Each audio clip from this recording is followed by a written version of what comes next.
momento y que pedimos que bendigas este tiempo y que podamos de alguna manera atesorarlo en nuestro corazón para practicarlo y para adorarte como reacción a lo maravilloso que tú eres con nosotros.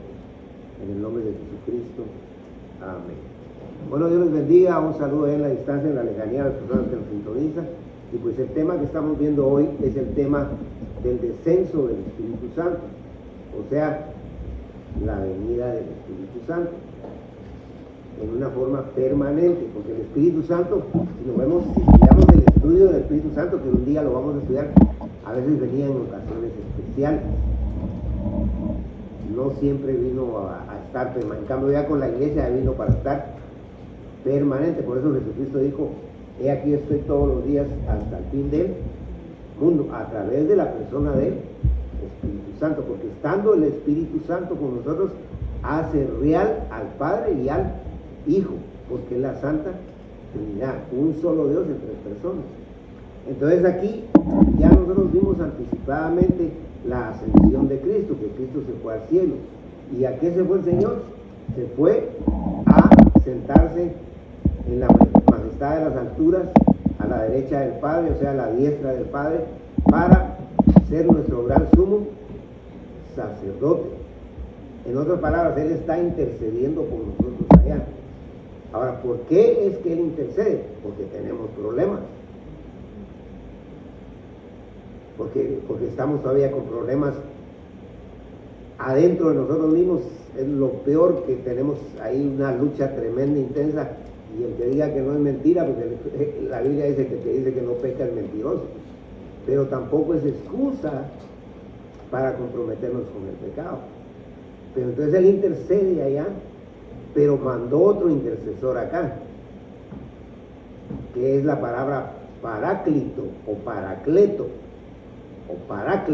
como lo pronuncia la mayoría, parácleto, que quiere decir ayudador, consolador, abogado, consejero, que es el Espíritu Santo que está con nosotros. Cuando Él anduvo con sus discípulos, anduvo con ellos, pero con nosotros no solo está con, sino que está también en, o sea que está afuera y está adentro, porque Gálatas 4:4 dice que Él vino a morar en nuestros corazones. Gálatas 4 dice que Él ya entró adentro, Él está adentro de nosotros y Él ya no se va. Antes sí se iba. Por eso es que David dice: y no quites de mí tu santo Espíritu. Y aún Lucas en el capítulo 11 dice que el que pidiera el Espíritu Santo Dios se lo dará, pero eso es en la época de la ley. Ahorita no. Ahorita vamos a ver que Él ya vino para quedarse definitivamente, y lo hizo 50 días después de la Pascua. La Pascua es una de las 7 fiestas que celebraban los judíos, y ese día tenía que morir Jesucristo, porque Él murió cabalmente el día de la Pascua, y el Espíritu Santo vino el día de Pentecostés, que quiere decir 50 días después de la Pascua. Ese nombre Pentecostés no es judío, es griego. Los griegos le pusieron ese nombre, que penta quiere decir 5, pero la fiesta se llama la fiesta de las semanas para los judíos, pero los griegos le pusieron Pentecostés, que quiere decir 50 días después de la Pascua. Pero veamos directamente el texto en Hechos capítulo 2 versículo 1 al 15. Dice la palabra de Dios aquí, después de presentarnos la ascensión de Cristo que se fue al cielo, la palabra de Dios nos habla aquí ya del descenso o el derramamiento del Espíritu Santo. Dice: cuando llegó el día de Pentecostés, Hechos 2:1, estaban todos unánimes juntos. Y esto es interesante, había unidad. Hubieron problemas, en la iglesia primitiva hubieron problemas, y aún entre grandes líderes hubieron problemas. Pablo tuvo que ir a decirle a Pedro que no fue hipócrita, y hubieron problemas fuertes, pero sin embargo dice que todos estaban unánimes juntos. Y aquí no nos da a entender nada más que estaban solo sentados, porque uno puede estar sentado con otra persona que no la aguanta, o ella a uno o uno a él, ¿verdad? Pero por compromiso a veces, o por por diplomacia uno se sienta con otra persona, pero ellos no, dice que estaban juntos, pero estaban unánimes, quiere decir que estaban unidos, que había una unidad no solamente en aspectos de qué era lo que querían, sino que era lo que buscaban y cuál realmente era la meta que ellos tenían. Entonces dice la palabra de Dios aquí en el versículo 2 del Hechos 2: y de repente vino del cielo un estruendo como de un viento recio.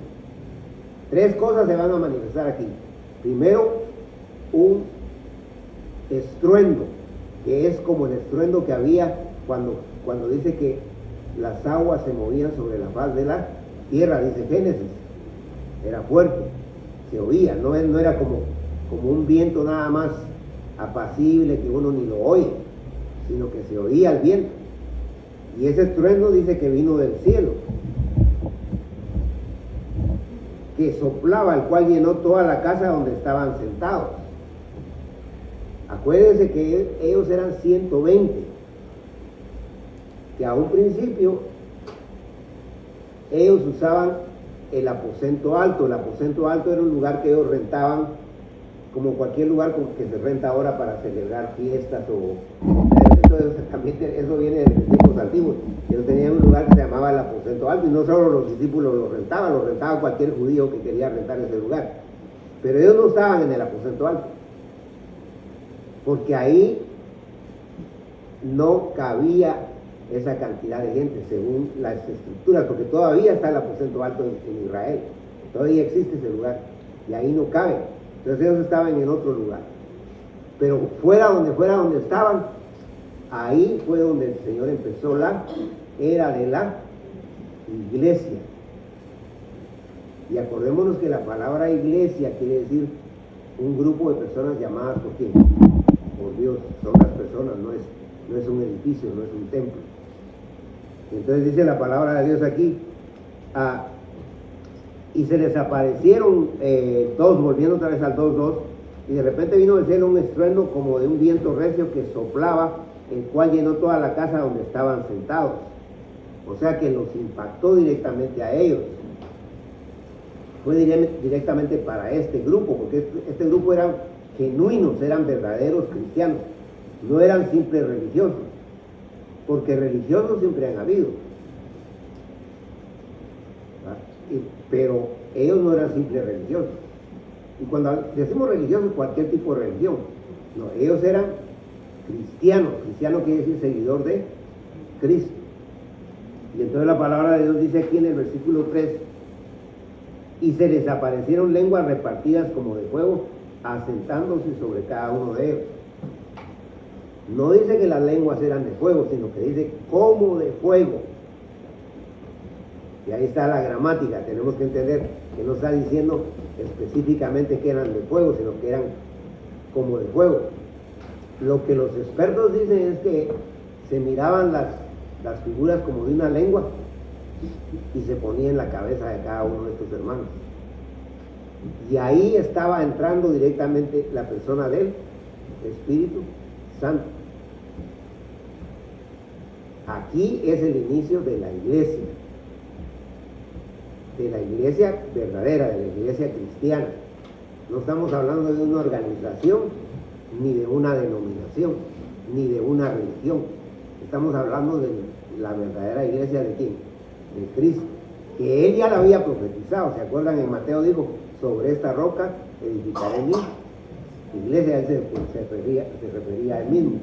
O sea que la base de la iglesia es Cristo mismo. Y entonces dice la palabra de Dios aquí, en el 2:4 de Hechos: y fueron todos llenos del Espíritu Santo. Ahí está claro. El Espíritu Santo, llenura quiere decir control. El Espíritu Santo los controló. Obviamente ellos dieron lugar a eso, porque Dios no entra sin que la otra persona quiera, aunque Dios lo puede hacer porque Él es el dueño de todo y de todos, y lo ha demostrado. Pero Él entró a ellos porque ellos querían. Ellos estaban ahí unidos para recibir al Espíritu Santo. Y entonces el Espíritu Santo entró en ellos y comenzaron en hablar en otras lenguas. Esa es la tercera cosa. La primera cosa, que era un estruendo, un ruido fuerte. La segunda, que se les aparecieron lengüitas como de fuego. Y la tercera es que ellos empezaron a hablar en otros idiomas, porque ahí va a decir que son idiomas. En Corintios habla de lenguas también, que otro día vamos a hablar de ese tema, aunque ya la Biblia en el mismo libro de Corintios dice que todo eso ya no existe. Aunque lo digan millones de personas que existen, y aunque se pongan a hablar jerigonzas y lo que sea, eso ya no existe, según Dios. Y a mí lo que me interesa es lo que dice Dios. De ahí, si todo el mundo dice lo contrario, pues lo respeto, pero no lo acepto. Lo de Dios sí lo acepto. Entonces la palabra de Dios dice aquí, en el versículo 4, y fueron todos llenos del Espíritu Santo, y comenzaron a hablar en otras lenguas según el Espíritu les daba que hablasen. O sea que eran diferentes tipos de idiomas. ¿Por qué? Porque habían gente descendiente judía que vivía allá en otros países. Y dice en el 5, ahí lo especifica. Moraban entonces en Jerusalén. Acordemos que Jerusalén es la capital de Israel. Y dice, judíos varones piadosos de todas las naciones bajo el cielo. Ahí están. Eran judíos, pero acuérdense que los judíos se habían esparcido. Porque después de que Tito, el emperador romano, destruyó el templo y mató miles de judíos en el año 70 de la era cristiana, vino después otra matanza contra los judíos. Acuérdense que todo eso les ocurrió a ellos por haber crucificado y rechazado a Cristo, a pesar de que es el pueblo de Dios. Y hasta la fecha Israel sigue pagando caro el haber rechazado a Cristo, porque cuando ellos fueron obedientes, Dios los bendijo. En el tiempo de David y de Salomón ellos fueron obedientes, e Israel fue poderoso, fue grande en todo sentido. Pero cuando ellos desobedecieron, se los llevaron esclavos los babilónicos, los sirios, tuvieron problemas. Y eso le puede pasar a cualquier persona. Cuando nosotros desobedecemos a Dios, tenemos que pagar cara las consecuencias. Cuando le pedimos perdón a Dios, Dios nos perdona, pero las consecuencias muchas veces quedan. Ahora yo cuando le fallo a Dios y hay consecuencias, le digo, sí, por favor quita esa consecuencia, tal vez yo sé que tú lo puedes hacer, y no quiere decir que lo va a hacer. Siempre hay que orar conforme a la voluntad de Dios, pero hay que orar inteligentemente, ¿vale? Pero la palabra de Dios dice aquí que había muchos judíos de todas las naciones, o sea, eran judíos reales, de pura sangre judía, pero vivían en otros países. Y hecho este estruendo, se juntó la multitud y estaban confusos, porque cada uno les oía hablar en su propia lengua, o sea, ellos hablaban diferentes idiomas ya, y ellos empezaron a oír sus idiomas. Eso fue un milagro que Dios hizo ahí. Ahora, Dios lo hizo ahí porque era el inicio de la iglesia. Como cuando Dios sacó a los judíos de Egipto, Dios hizo que el mar que se abriera y lo puso en ¿qué? En seco. Y ellos pasaron en seco el mar. Cuando los egipcios quisieron pasar, el mar que se los tragó. Fue otro milagro, pero no, eso no está ocurriendo a cada rato. Porque hay gente que dice, así como pasó en el día de Pentecostés, que también ahorita hay un estruendo y que salgan lengüitas. Eso, Dios no es un Dios de ocurrencias. Dios hace las cosas en su calendario. 1500 años tenían, fíjense, oigan, 1500 años tenían de estar celebrando esa fiesta de Pentecostés, que es la misma fiesta de las semanas. 1500 años. Y ahí cabal ese día llegó el Espíritu Santo. Y entonces la palabra de Dios dice aquí en el versículo 6: y hecho ese estruendo, se juntó la multitud y estaban confusos, porque cada uno les oía hablar en su propia lengua, y estaban atónitos. O sea que fue una cosa sorprendente definitivamente, y maravillados, diciendo, ya no son galileos todos estos que hablan. O sea, Galilea quedaba en Nazaret, que era donde creció el Señor Jesucristo. Por eso es que a Jesucristo le decían Jesús de Nazaret, porque Jesucristo era de Belén, pero él creció en Nazaret, que era la ciudad donde fueron a vivir José, María y sus hijos. Y entonces la palabra de Dios dice aquí, en el versículo 8, ¿cómo pues oímos nosotros hablar cada uno en nuestra lengua en la que hemos nacido? Porque ellos ya habían nacido en otro país, aunque fueran de sangre judía. Y eso nosotros lo sabemos como inmigrantes. Nosotros tenemos niñitos que son de la raza nuestra. Pero ¿dónde nacieron ellos? Aquí. Y a ellos cuando les preguntan, ¿tú de dónde eres? No van a decir, mire, yo soy de El Salvador. ¿De dónde sos? ¿Dónde naciste? Aquí en Estados Unidos. Ah, sí. ¿Mi papá y mi mamá? Ah, ok. Y aunque tengan la doble ciudadanía. Porque una cosa es que le den en papel una cosa y otra cosa que sea en realidad otra situación. ¿Vale? Porque al fin y al cabo, para nosotros los cristianos, nuestra ciudadanía está ¿dónde? En los cielos. ¿Vale? Y no estamos menospreciando las naciones donde estamos. Pero cuando sea la eternidad ya no van a haber banderas que nos dividan ni fronteras. Ya no van a haber ni judíos ni iglesias. Todos vamos a ser un solo pueblo que adora a Dios. Pero todavía falta, en el programa de Dios, todavía falta que termine la era de la iglesia, que es en la que estamos ahorita, que termine hasta que el Señor haga el rapto. Ahí termina la era de la iglesia. Cuando el Señor hace el rapto ya se terminó la iglesia y empieza lo que se llama el día del Señor, que tarda 1007 años, que son 7 años, que es la noche, que es cuando aparece el hijo del diablo, el anticristo, y los 1000 años, que es cuando Cristo viene a reinar. Pero después viene el juicio del gran trono blanco para los incrédulos, no para los verdaderos creyentes, y para nosotros ya no hay juicio, porque Él ya cargó todos nuestros pecados. Y viene la eternidad, que ya no nos van a dividir ni fronteras ni banderas. Ya no va a estar diciendo uno, pero mi país porque yo oigo aquí que dice, en mi país hay un río muy bueno, y otro viene, no, pero en mi país hay otro que es más grande. Y en mi país hacen buen zapato, no, pero en el mío hacen botas. Y siempre queremos poner a nuestro país adelante, ¿va? Y yo no veo que sea malo tener una mentalidad nacionalista, pero no tenemos que ser radicalistas ni fanáticos con eso. Porque a mí me gusta una idea que dice, mi patria es el mundo y Dios mi libertad. A mí no me importa donde esté, en el país donde esté, yo sé que ese lugar lo hizo Dios, aunque alguien me diga, yo soy de aquí, qué bueno, yo también, aunque yo no haya nacido ahí, porque la tierra es de Dios. Entonces, hermanos, el punto aquí es que la palabra de Dios dice aquí, en el versículo 9, Partos, ya define de qué lugar específico es esta gente. Partos, medos, elamitas y los que habitan en Mesopotamia. Mesopotamia era donde está Irán, Irak, de donde salió Abraham, de Ur de los Caldeos. En Judea, entra también Judea, que era de Israel. En Capadocia, en el Ponto y en Asia, hasta asiáticos habían ahí, habían nacido en esos lugares, pero eran de sangre judía. Y ahí estaban. ¿Por qué estaban ahí? Porque estaban celebrando las fiestas de la semana.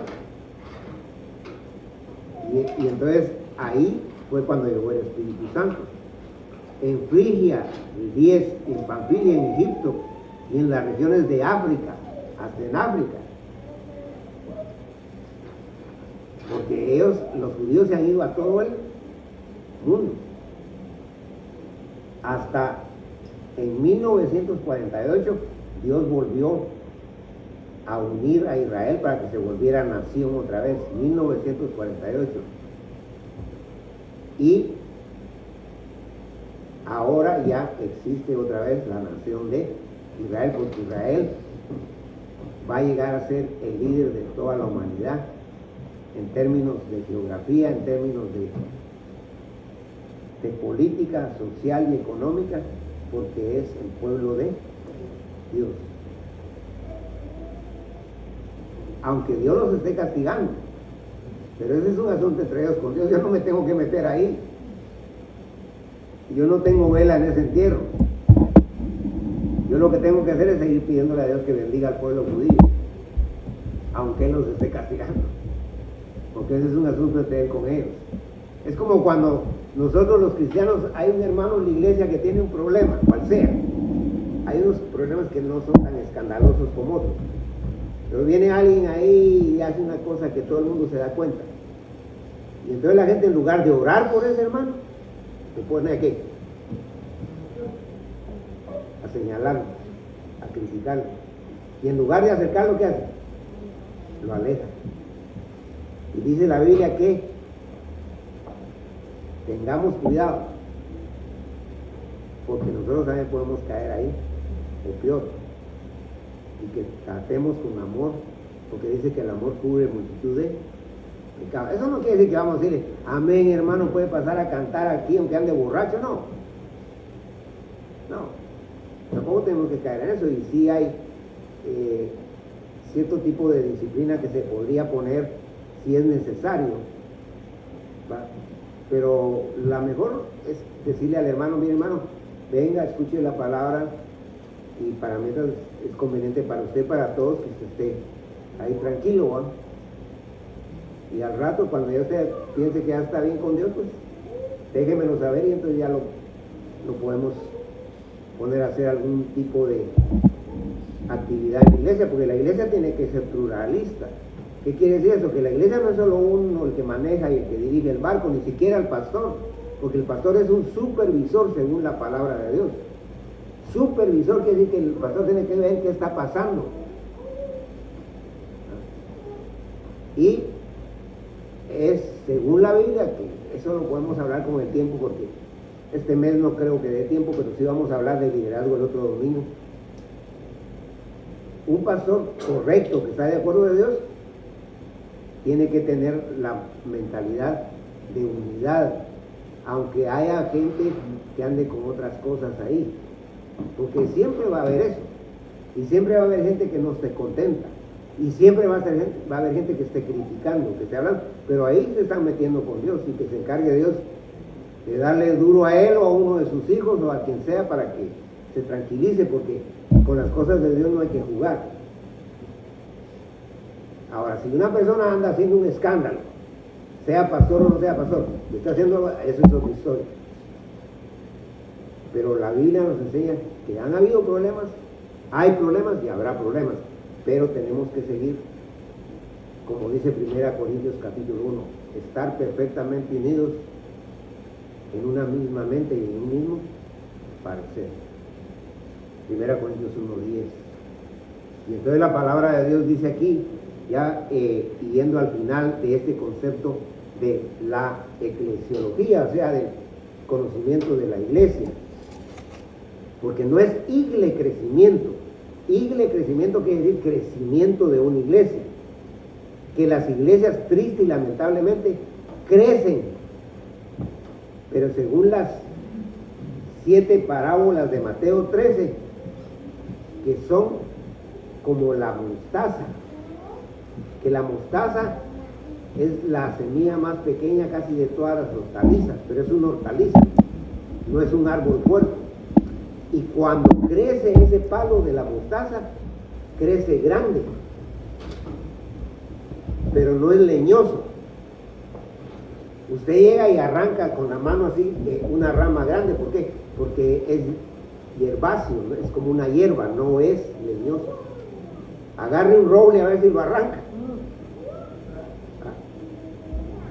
Primero le arranca el brazo del roble a usted. Entonces tenemos que entender que las iglesias crecen numéricamente, pero están flojas, porque tienen templo, tienen Biblia, tienen de todo, pero no tienen a Cristo. Y yo prefiero que sea una iglesia pequeña, aunque no es mi meta. Un verdadero pastor tiene que pensar que la iglesia crezca en calidad y en cantidad, pero prefiero una iglesia de 2 personas que estén bien con él, y no de 2 millones de personas que anden peleándose uno con el otro ahí, y no siguiendo la palabra de Dios, sino que siguiendo otras cosas. Porque ahorita lo que se predica en los púlpitos es sociología, psicología, filosofía y todo lo que termina en IA, pero no se predica la palabra de Dios. Y lo que cambia al ser humano es la palabra. La psicología podrá tener sus puntos buenos, la sociología también, la filosofía también, la pedagogía, pero no tiene poder como el poder de la palabra. La palabra es el cincel que usa Dios para esculpir nuestras vidas, para cambiar nuestro carácter, para quitar lo malo de nosotros, esas telas de araña que tenemos adentro. Entonces la palabra de Dios dice aquí, en el versículo 11, cretenses 10, perdón, en Frigia, Panfilia, en Egipto y en las regiones de África, más allá de Cirene y romanos aquí residentes, tanto judíos como prosélitos. Los prosélitos eran los que se volvían de la religión judía. Entonces a ellos sí los bautizaban porque tenían que identificarse con el pueblo judío, con Israel. Y entonces dice aquí, y estaban todos 11 cretenses y árabes, les oímos hablar en nuestras lenguas las maravillas de Dios. O sea, lo que se estaba hablando ahí era la palabra de Dios. Porque eso era lo que después Pedro empieza a decir, que empieza a darles un mensaje donde les habla pasajes de la Biblia y todo, para que entiendan de que lo que se está haciendo ahí es un cambio, pero es un cambio que Dios lo tiene en su calendario, porque Dios todos los cambios los tiene en un proceso. Uno a veces quiere que las cosas cambien así, y no van a cambiar hasta que esté en el calendario de quién, de Dios. Por ejemplo, les dije, 1500 años celebrando Pentecostés, cabal, a los 1500 años vino el Espíritu Santo. ¿Por qué? Porque ya lo tenía Dios que en el calendario de él. Usted mismo, usted misma, nació un día, el día que Dios quiso, pero también se va el día que Dios quiere. Porque ahí dices que a mí la agüita de Calahuala me está cayendo bien. Bueno, qué bueno que toma agua de Calahuala, pero ¿sabe qué? Usted va a vivir hasta el día que Dios tiene ya puesto. Y eso no quiere decir que no cuidemos nuestra salud, que no pongamos nuestra parte en el sentido físico, saludable, pero definitivamente tenemos que entender que todo, nuestra vida, nuestro tiempo, los tiempos de la historia, los tiempos de su gloria están en las manos de Él. Finalmente, dice la palabra de Dios aquí, y estaban todos atónitos, 2:12 de hecho, y perplejos, diciendo unos a otros, ¿qué quiere decir esto? Mas otros burlándose, porque siempre hay gente ahí que está metida solo para servir de criticón, y estar hablando lo que no tiene que hablar. Decían, estos están llenos de mosto, o sea, decían que estaban ¿qué? Borrachos. Y entonces Pedro les dice, entonces Pedro en el 14, poniéndose en pie con los 11, acuérdense que aquí ya estaban los 11 discípulos, aquí ya Judas ya se había ahorcado, ya su cabeza se destrozó en una piedra, quedó todo su cerebro ahí, sus sesos tirados por haber traicionado a Cristo, y aquí habían puesto a Matías, que era el suplente de él, que era un verdadero creyente. Entonces Pedro, poniéndose en pie con los 11, alzó la voz y les habló diciendo, varones judíos, a todos los que habitáis en Jerusalén, esto sea notorio, y oí mis palabras, porque estos no están ebrios como vosotros suponéis, ya no están borrachos, puesto que es la hora tercera del día. A esa hora nadie se pone borracho. Ellos están así porque en este jolgorio, en esta fiesta espiritual, está nada más y nada menos el Días Natalis, o sea, el día de nacimiento del Espíritu Santo en nuestros corazones. Y vino para quedarse, ya el Espíritu Santo no se va. La Biblia dice que ahora si uno hace cosas malas, si es cristiano verdadero, dice que entristece al Espíritu Santo. el Espíritu Santo se pone triste. Por supuesto que después nosotros nos vamos a poner más tristes si no nos arrepentimos. Así es que, hermanos, lo mejor es decirle a Cristo: entra a mi corazón, perdóname, te acepto como mi Salvador. Él entra, jamás vuelve a salir, porque Él dijo: estaré con vosotros todos los días hasta el fin del mundo. Él está para quedarse con nosotros para siempre. Con todo y que tenemos altibajos en la vida, con todo y que tenemos problemas, con todo y que tenemos necesidad, pero tenemos un gran sumo sacerdote intercediendo por nosotros, y tenemos a alguien que nos defiende aquí, que es el Espíritu Santo. Que Dios nos bendiga y nos ayude. El próximo domingo vamos a estar tratando un poco del liderazgo de la iglesia, que también Dios lo estableció. Vamos a orar, hermanos, aunque ahora oramos por la comida, pero vamos a orar para terminar. Oremos. Señor bendito, nuevamente te damos la gloria y la honra, y te pedimos que nos ayudes a estar rendidos a ti, que es lo más importante. Sabemos que hay cosas que nos atrapan, que nos atraen, que nos guían, sean físicas, sean emocionales, sean espirituales. Pero te pido que nada ni nadie nos aparte de ti, que siempre nos mantengamos cerca de ti, que te adoremos, que te respetemos, y que sobre todo te demos la gloria y la honra, porque solo tú eres el digno de poder rendir todo nuestro ser a ti y reconocer que sin ti nada podemos hacer. Ayúdanos hoy y siempre en el nombre de Jesucristo. Amén. Que Dios les bendiga, hermanos.